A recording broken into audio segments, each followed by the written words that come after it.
Good afternoon. Today we'll talk about the potential for the use of credit ratings for regulatory purposes and beyond. We have Vladimir Chistyukin from the Bank of Russia, Andrei Solashenko, Equity Broker, Kirill Lukashuk, National Credit Ratings, and Karl Johansson, Analytical Credit Rating Agency. So after the 2008 crisis, credit rating agencies are gaining momentum and expanding. And that raises some questions whether supervision has to be strengthened over CRAs or introduced in those areas where it did not exist before. So let's look at the areas where CRAs are seeing more popularity. Let's start with you, Karl. Okay, and the question deals with the current usage of rating agencies. Is that right? Да. Right. Yes. So the credit rating agencies are a critical part of the financial markets in every market in the world. It's a process by which capital is allocated and hopefully a more efficient process of helping to access capital for enterprises. So clearly the corporate sector, the financial sector, structured finance, sub-sovereign, sovereign ratings, they're all utilize credit ratings to access capital and create a more efficient market opportunities. The market is relatively small in Russia, primarily because of the capital markets, but there's also now an opportunity to expand the non-traditional rating services to issues around sustainability and other things around indices and social bonds, et cetera. These primarily focus on large enterprises, but it's an opportunity. And it's very important, I think, in Russia that indeed the expertise around sustainability is embedded within the rating agency itself and the skills, therefore, going forward. So it's a link. Rating agencies have been and will continue to be a link between investors in the market and the capital. They do need a regulated environment, and we've made progress over the last 4 or 5 years in Moscow in that regard.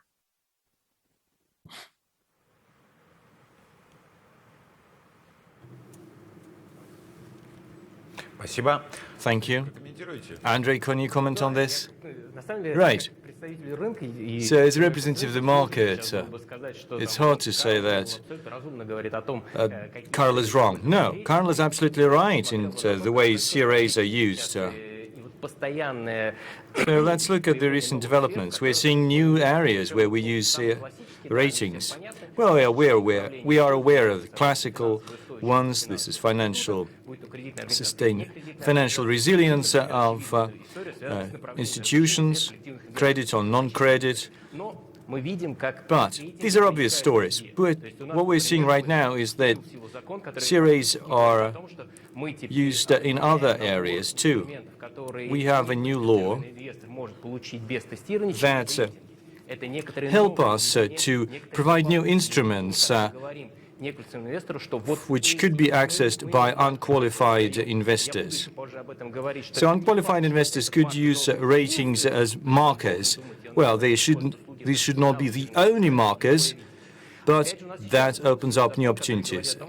Another law took effect, which says that we've now restricted some of the instruments based on ratings, saying these are subpar or subprime, and they should not be accessible to retail investors based on ratings. So we need to have ratings, they need to develop, but we just need to figure out how best to use them and to avoid this situation that rating is the ultimate thing, the ultimate truth. But is there such a feeling, such a sentiment among investors? Well, based on what we see, people like BBB+. Well, if the regulator said BBB+ is good, then everything is fine, you should just buy it. This is why advisory is extremely important. Investment consultants, I mean. We don't talk about them today, but at this session, but they could really add value to the market. Vladimir, what's the regulator's take? Strange as it may seem, we are basically on the same page. Nothing new. The rating agencies have recovered from the persecution from in 2007, 2008 in Russia.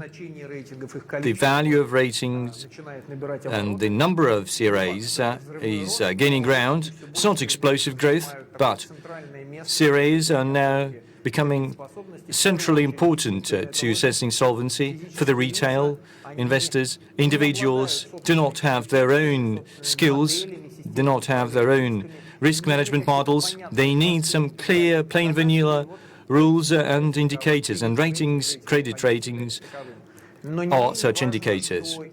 However, institutional investors and professional participants also select ratings as a marker. It's like a prerequisite, as a baseline condition to assess other stocks or other companies. So the rating decision is a kind of an entry point for them. And the governments are paying more and more attention to ratings. There are different rules and regulation, up to 60 rules and laws. So Andrei gave us two examples, and for me another example is the bill that sits in the parliament right now. State money or government money would be only issued to companies that have a certain rating. Currently, there are different criteria, eligibility criteria, capital and stuff like this, track record, but a rating usually encompasses everything. So a rating is a baseline indicator. Their importance is going up. It doesn't mean there are no risks, but I'll talk about the risks later on. Colleagues, we will now run an interactive poll. Изменится или сформируется под влиянием выступлений, но, тем не менее, хотел бы получить и оценку аудитории. So we'd like to get some feedback from the audience. Подразумевается в вопросе, конечно же, российский рынок. So we are definitely referring to the Russian market in this poll. Вопрос следующий, что не возникает ли вот эта подмена объективной отчетности рейтингами не только глазами инвесторов, но и при принятии решений, вот, которых... Here's my question. As Mr. Chistukin gave us the reason, gave us one of the examples in terms of legislation, is there a threat that the improper analysis of financial indicators of a company would be just replaced by ratings? Thank you for this question. It's a very well-established platform. It's great that we are again discussing ratings, and it's yet another signal that CRAs are increasingly important. It's good for me as a representative of the industry. So what is a CRA? What is a rating? I usually say this is an opinion, an informed opinion that relies on a certain methodology and processes and on objective analysis. Could it replace performance of financial performance? And well, to answer this question, you need to know who is your target audience. For a retail investor, well, it's partially a replacement, partial replacement. It's not 100% replace of your own analysis of credit quality, and there are negative trends saying that, well, earning a rating higher than something like this. Well, I wouldn't use the word earn and rating. The rating is the opinion of a solvency according to some scale. Now, for professionals, it's just an addition. Professionals know how to identify risks, but rating agencies do have a lot of benefits. And for the government, as a body that sets the rules and sets the trends, also for the allocation of government resources, this is an outsourcing of risk management. Risk management not really a function which is embedded in the government. So what are the benefits? First is regulation. This is conflict of interest regulation. This is independence. It's a third-party opinion which is not linked to in any way to those who acquire this risk or those who set the rules. Access to inside information. Reporting that reports are available to everyone. And rating agencies have NDAs with every customer. They can look inside, get behind-the-scenes knowledge, identify the risks. And ratings are transparent. It's not just assigning letters. They describe what it's all about. Sometimes it's a rating report, sometimes it's an extended press release. This is where we need to look at, and this is a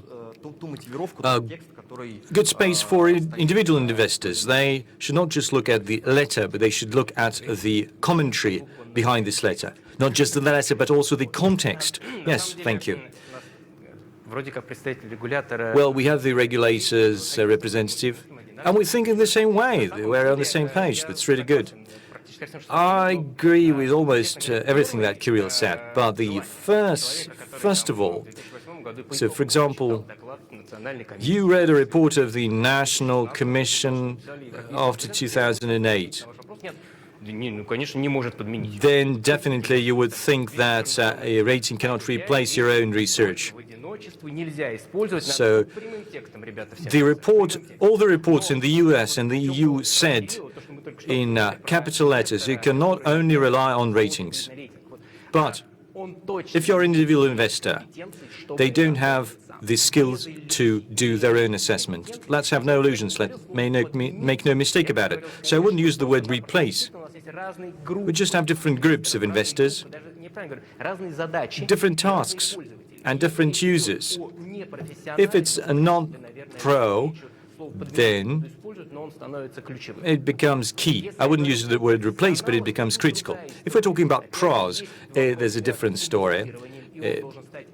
If it's all about investment, ratings could become one element. If it's about supervision from the regulator, there are different practices, tricks and methodologies in different jurisdictions.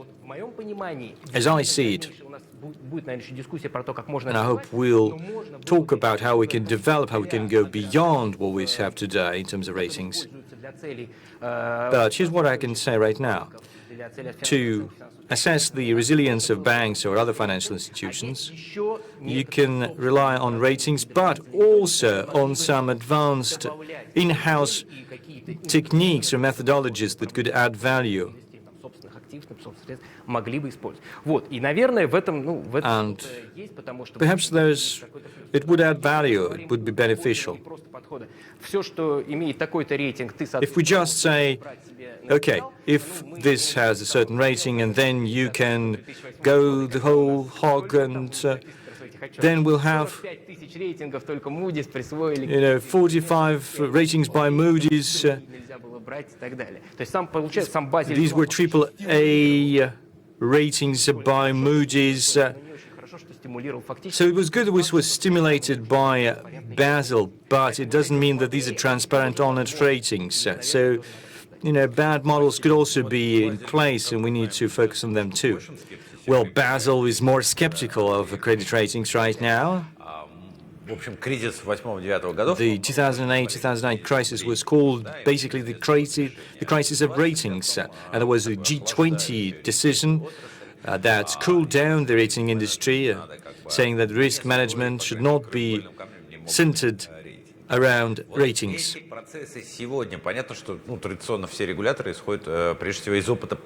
all the regulators usually rely on the experience of the previous crises.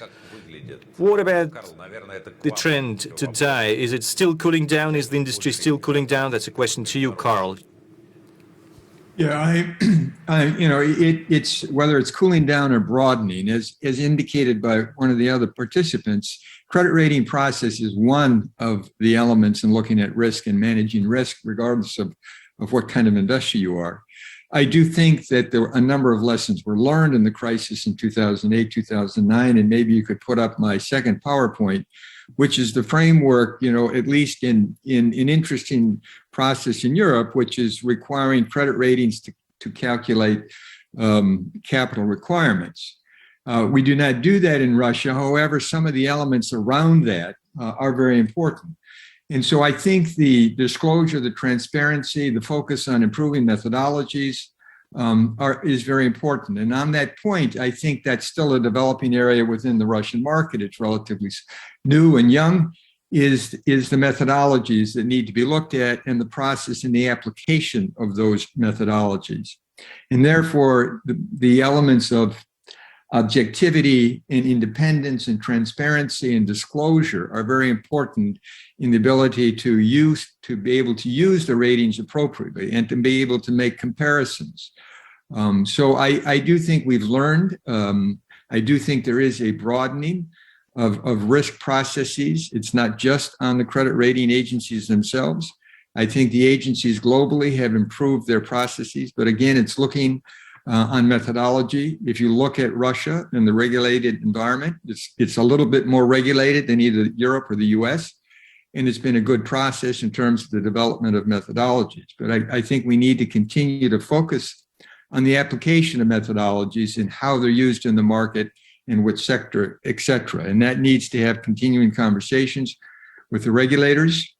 And we do have good conversations, but I do think as the markets now grow and the usage of ratings grow and expand beyond the tradition, I think that there needs to be some further conversations around methodologies and its application. Спасибо. Thank you, Carl. Kirill, I would support what Carl said. Many say that the role of CRAs internationally is cooling down, narrowing, but Basel 3.5, the most up-to-date document, says that you can use credit ratings to calculate capital adequacy, and this option is available, it's on the table, and it's used in many countries.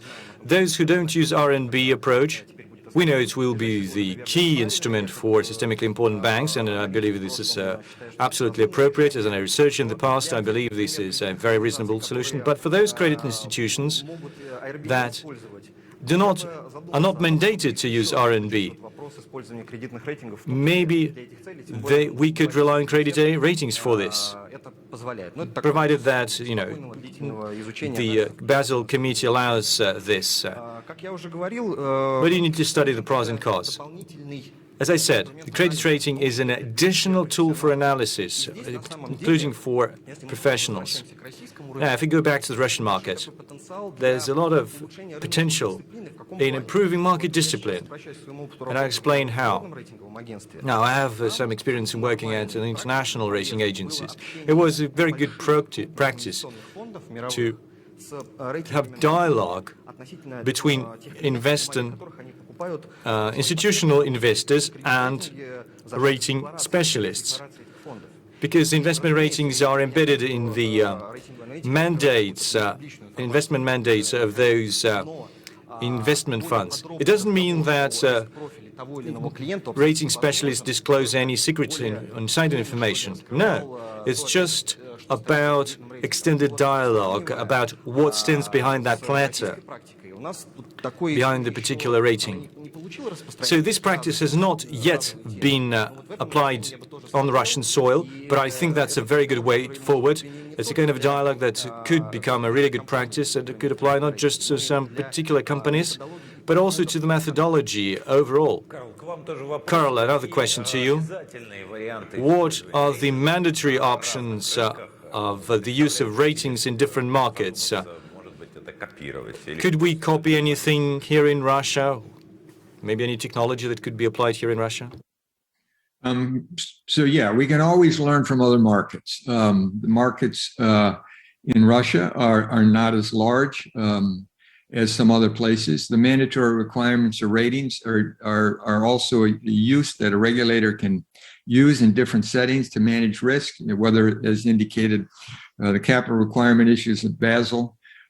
So I think as we as we look as the market and the capital markets expand and the activity now increases, I do think the mandatory requirement of ratings has already been discussed in different segments, whether it's public money or otherwise, some high risk market opportunities. So I do think that what's happening in other markets can be very useful for us to apply in Russia.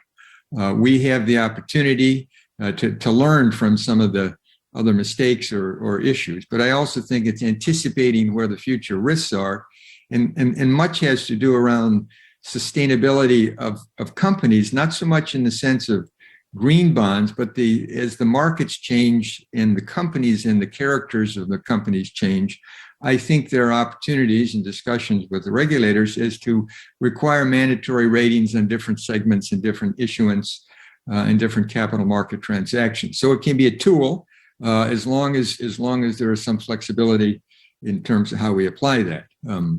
So again, as I said before, the process of looking at methodologies in other markets, applying it to our market, and then also looking at the application and comparables and developing some kind of comparables, I think that can all improve the processes and the efficiencies of rating agencies in Russia. Thank you. Now, apart from the crisis of 2008, CRAs might have another weak spot here in Russia. They are not that big here in Russia. And the heads of rating agencies, well, don't really make too much cash. They don't earn too much here.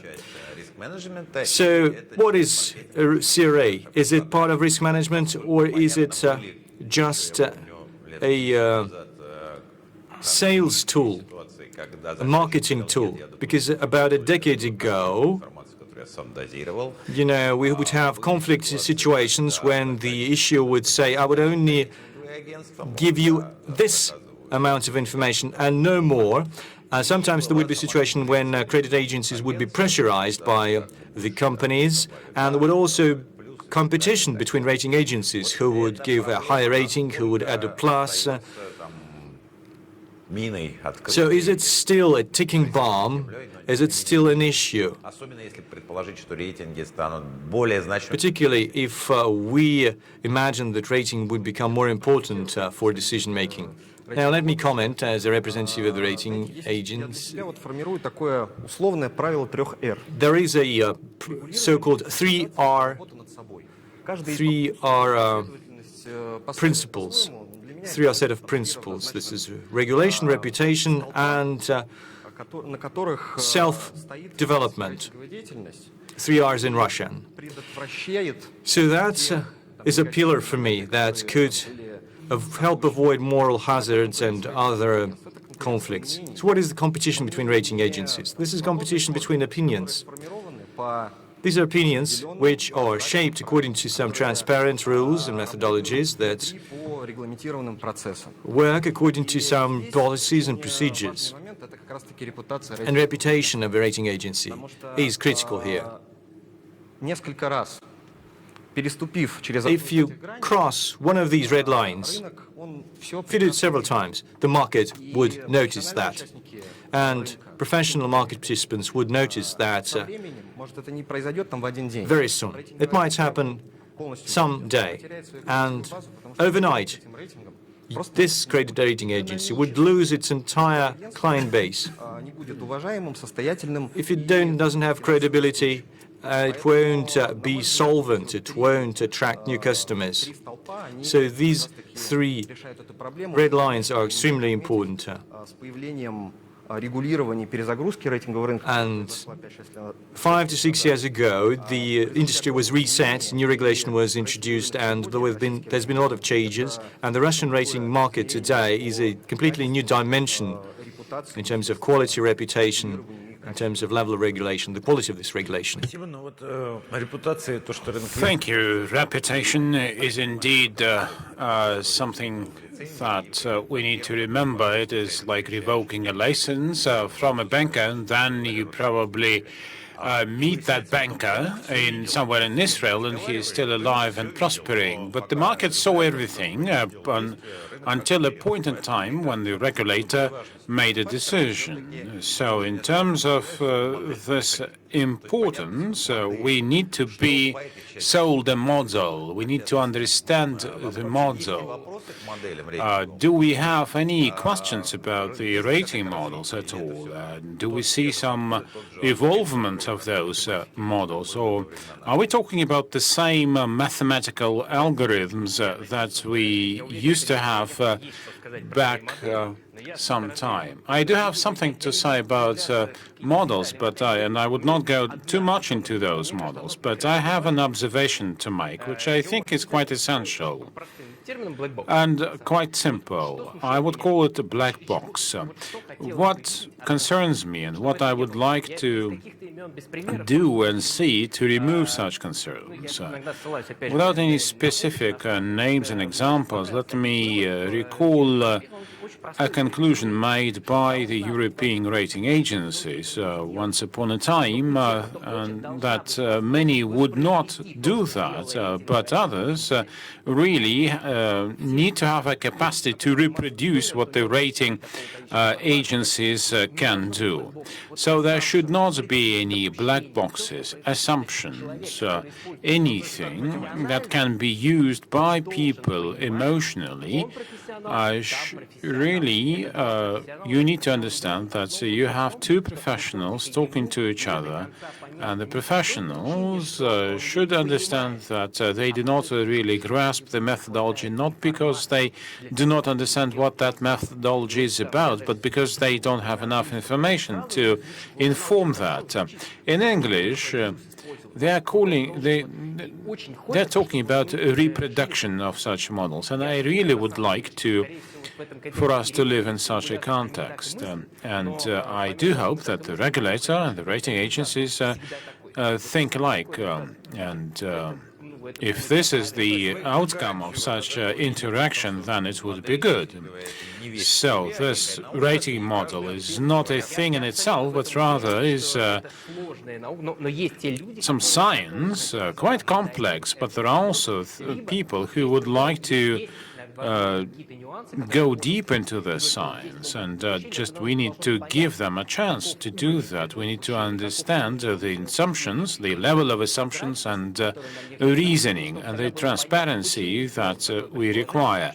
Then we would understand why that assumption was made, and then you can use that assumption when you are reproducing the model. This is critical and essential to any ratings, because then you can use those as markers or benchmarks, if you like, which are important for us.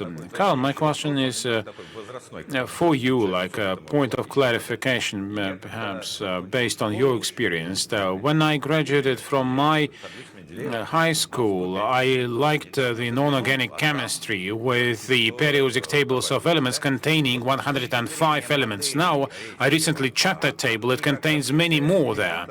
Now, ratings, are they also as that periodic table, which is supplemented by something else with more and more elements there? Or is it something static? You can put up my second PowerPoint. It's clearly not static. The elements and process of risk insights continue to change as markets change and as risks appear on the markets. And so therefore, the transparency and the disclosure and the objectivity of the methodologies and its applications become very important. So in whether the elements are 100 or 200, it's a dynamic market. It's very important that indeed, as just indicated, to understand that to get past the black box, such that the methodologies and the applications used, which should be challenged periodically by the regulators and comparisons made, because indeed it needs to be a very dynamic process. It is not something that's done, once and then left. and that's why that there's always updates. But I think we talk about transparency and we talk about disclosure and we talk about credibility in those issues. The market is, again, relatively new or young in Russia, so we still have some experiences to learn by. But I do think it's important that indeed the knowledge that's available around the world should be applied to Russia. The expertise should be developed and maintained in Russia, and so therefore this is a process that continues to grow and the risk continues to change. So it's a very dynamic and not static process. And therefore, again, the core processes of rating agencies need to be dynamic, and we need to understand those methodologies and how they're applied in a particular sector. Спасибо. Владимир, опять к вам. Thank you, Vladimir. Again, Carl mentioned that the regulator should be more or less following the models. In your time, there was no such an option, actually. So in your view, what is the evolution that is happening within the regulator? I also would like to take a step back, and we mentioned Basel II here, the use of ratings. Interestingly, Russia, even before the crisis of 2007-2008, or rather it was globally 2008-2009, was a very strong proponent of not using any rankings or ratings. Back then, we were dominated by the internationally recognized firms in Russia. There was no competition between the local rating agencies and the international ones. But really, Russia was one of the few countries that, when introducing Basel II, did not opt for a standardized approach, but rather opted for a simplified, standardized approach. To put it simply, they were not using any ratings. So that was quite a caution that was prevailing in the practice of the regulator back then. Now, before coming to discuss the model, I should say and mention the fundamental weakness of the whole rating and ranking business, this little wormhole which makes you not quiet in your sleep, and the payments, and is not paid by the investors or users.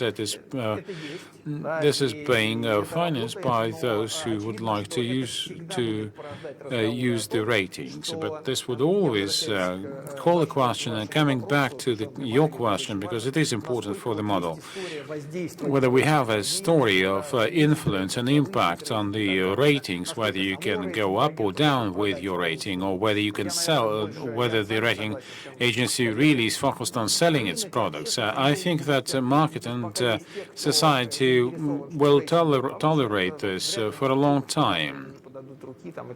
It's not that you would see an end to such an influence soon enough.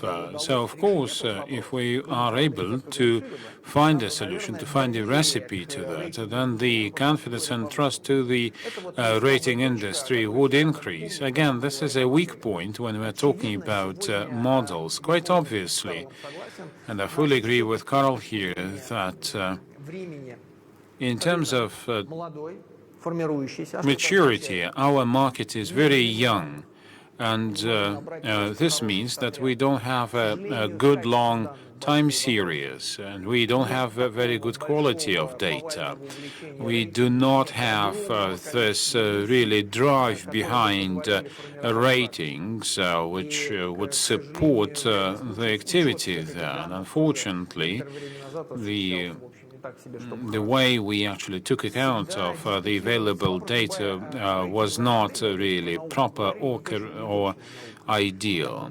Rating is, of course, a humanitarian science. We're talking about a hybrid model. It's not like an exact science. It's a hybrid model, rather, that would have certain weights with some motivated judgment there. The if you take the financial market players and if you ask them about the opinion of the regulator, they would all say, we would like to have a better description of this expert judgment of the regulator to understand what it is about. But when you are talking about the same opinion of the rating agency, then the same place will say, it depends on the circumstances, and of course life is changing. That is why ratings are quite different. But when you are assessing a model, you not always understand why this or that element in the judgment had a higher weight. Vladimir, you mentioned about complexity, but if put against the wall, do you think the regulator would be prepared to take this into account, to take into account the ratings? And that's what we actually are doing since 2016. Methodologically and psychologically, you are prepared, right? Yes, in all aspects, and we are doing that. We are taking those ratings into account, and we are trying to change the legislation so that things that we are doing in practice in our interaction with the rating agencies would be reflected fully in our legislation. We would like really to have more interactions in terms of the essence, not only in terms of the format. And it's not that you are saying that there was a bad motivated judgment from the regulator and you didn't take this into account. Well, there's no simple solution, but there is already a construct, I would say, for our methodology. It works like this. The regulator can have an expert judgment, but there should also be a procedure of, criticizing and countering such a judgment, an easy one, and this guarantees to the players that there would be some kind of objectivity. And Kirill, you're coming from this industry. We actually mentioned here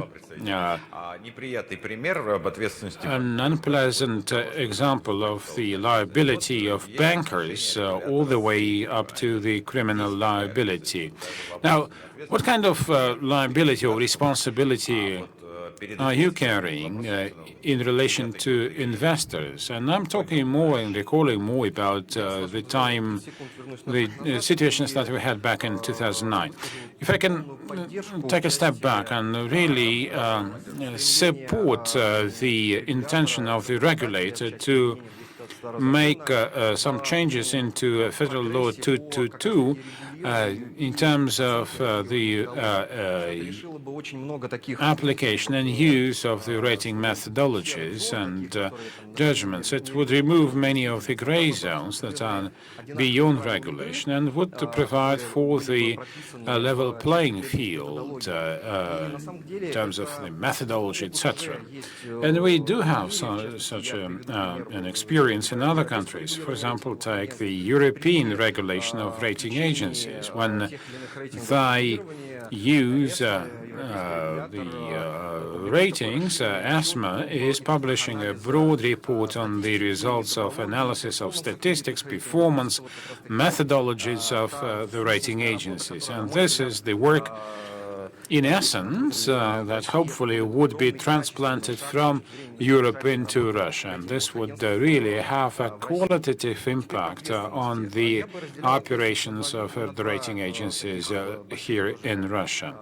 Regarding liability and responsibility, here we are talking about two types of such a liability.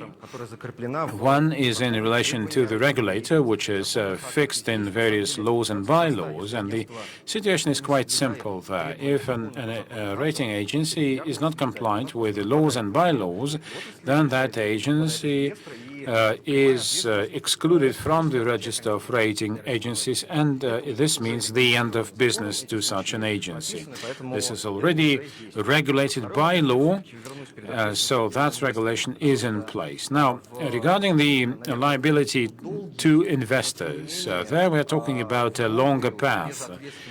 But, of course, you cannot really be irresponsible towards your investors and stay irresponsible for a long time. Well, you might have some mistakes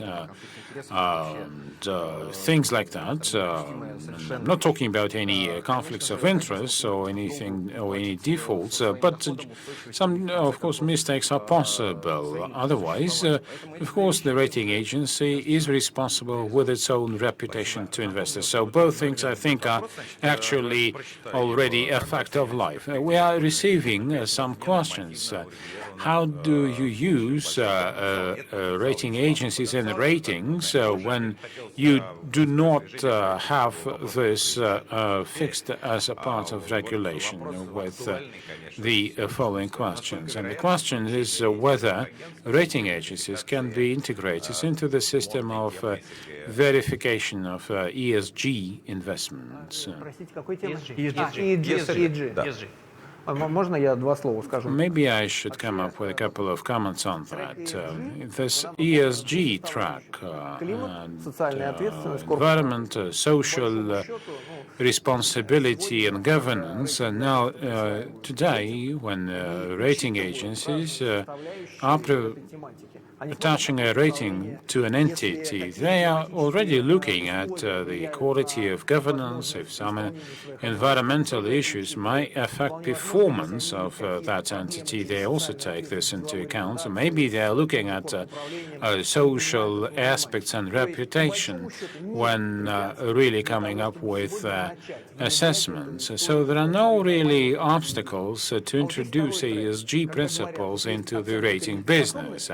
But when you're talking about the assessment of competitiveness and the probability of default, to take into account ESG principles, I think that it is a difficult story. This is not a rating, but rather a ranking. It's like a doing business. You are given a ranking in terms of the 150 various characteristics. Well, this may be done, but this is not the classical rating business. This is not the decision-making factor to assess someone's creditworthiness. Well, another question. A representative of Fitch was talking about ecosystems and the various risks associated with such ecosystems. And this in the ecosystem and the rates regulation may affect negatively the ratings of Russian banks. Well, this is a question. Well, today the rating agencies, when they are signing a rating, they are not looking at a legal entity on a solo basis, but rather are looking at the group, at the partnerships, the maturity of contracts, at the prospects for business development, and many other factors. And the question is how rating agencies assess those approaches if applied to the ecosystems as was reflected in the conceptual report of the Bank of Russia. Now, we are talking about some mitigation of risks like mobilization of assets and non-core businesses, etc. All of that is going to be debated and taken into account by a rating agency.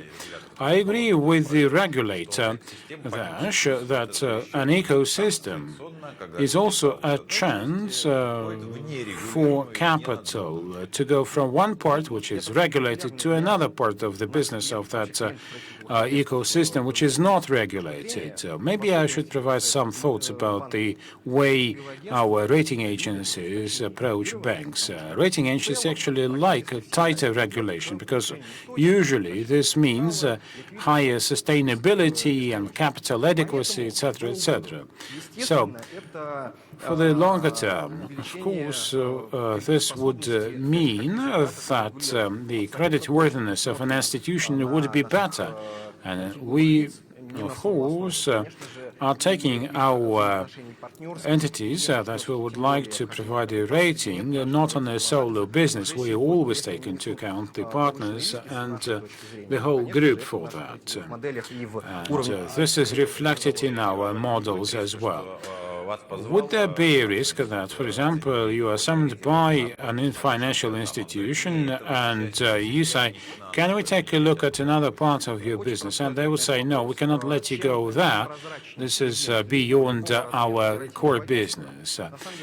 For any rating agency, if your client is not transparent enough, this is already a negative factor for your rating. If there are many areas that we do not see, we a priori are more conservative in our assessment of the factors that we do not see. A micro aspect of this question of trust and confidence, you called a rating agency to come up with a rating, and then a decision is made not to publish that rating and not to make it public. This is a big question mark. People are starting to think maybe they don't want to disclose something that they don't want others to see. And we are actually hopeful that it is something that is already being analyzed. Otherwise, I may have some doubts even before a question mark is asked by the professional community. Well, the action there of the regulator to the creation and the establishment of ecosystems was quite negative. Well, I mean, the ecosystems themselves were quite negative of the interference of the regulator. Of course, any involvement of the regulator would initially be perceived in a negative way. They are saying that they are supporting banks and ecosystems, but capital should be provided there from the banks, not the depositors' money. Another good question. In February, there was a discussion of creating a repository of ratings. Is there something that is being done there? Well, it will take several years, really, to establish such a public repository or depository, and the banks will have to change their information systems for that kind of like a data center to work properly. Another important question is whether you can incentivize ratings for SMEs. That would really help with funding. I know that Bank in France is introducing such a rating system for small businesses, and that rating can be used by the creditors. The Bank of France is an institution which is somewhat different from the other central banks. It is in itself a rating agency, and not only for the small business. We are trying to discuss this point in some practical terms, but we don't have any breakthrough there, because we started to be thinking maybe the users of the rating would start to help and pay to obtain a rating, but we did not find a final solution whether the SMEs would be prepared to pay for that. But we do need the SMEs, and we do need to provide funding to the SMEs. So my short question in the end of our session to all of you about this expert judgment. Do we have enough regulation of the rating business in Russia? And we do see the results of the voting that 36% of those who responded think everything is okay with this regulation. Then only 5% are saying that there's nothing to be done there. Karol, you have a view of a person who has international experience. Do you think that the level of regulation is enough today? Is adequate? I think is your other question dealing with the chart in terms of the number of issues that affect ratings. So I think the process with the Central Bank of Russia in developing methodologies and reviewing and the market itself has been good. I think the process needs to continue. There needs to be a continuing dialogue with the central bank on those issues that become important. As we've already talked about around sustainability and those factors and how you measure it and what's disclosed and the scope of that. So I think it's been a good start. It's clearly adequate and has allowed the credit rating industry to establish itself. I think in our conversations, we think there are opportunities not necessarily to increase the regulation, but to refine the process and have a dialogue on different elements. So given we've been here 5 years, we need time to continue to develop the process. But I would say that the regulatory relationships have been good, in that the start has been good, and we now need to look at the next or second or third or fourth level of those particular elements that should have a conversation, whether it's formal regulation or not. But I think the conversations, as any regulator in any part of the world, you learn something as you come through a crisis. And it's not necessarily that you need more rules, but sometimes you need more discussion and understanding of what happened. And so therefore, I think an ongoing dialogue, as we are doing in certain areas around methodologies, in certain areas around disclosure, and comparing and mapping things and looking at national versus international, there are a number of areas that we can continue to develop in terms of default probabilities, et cetera, such that the results of the credit rating process, whether it's a credit rating or other rating, actually improve the overall capital markets and the efficiencies of what goes on in Russia. So that's our objective. We've made good progress, but we continue to need to have a dialogue. Спасибо. Кирилл, такой. Thank you. Kirill, the same question to you. Are you regulated adequately and enough? We do have solid foundations that radically changed for the better the rating industry. And what we are discussing today in terms of the draft law on the improvement of the rating methodology, we think that a similar step can be made to improve the rating industry, and I fully support any initiatives for that. And Vladimir, in terms of the regulator, what do you think? I'm very close to what Kirill said. We do have the fundamentals in place. We need to do some fine-tuning. And here, I will probably highlight the independence of the rating agencies, methodologies, and the efforts to make some impact. So 3 points that to keep in mind. Okay, now we are done with our session, and we are going to have another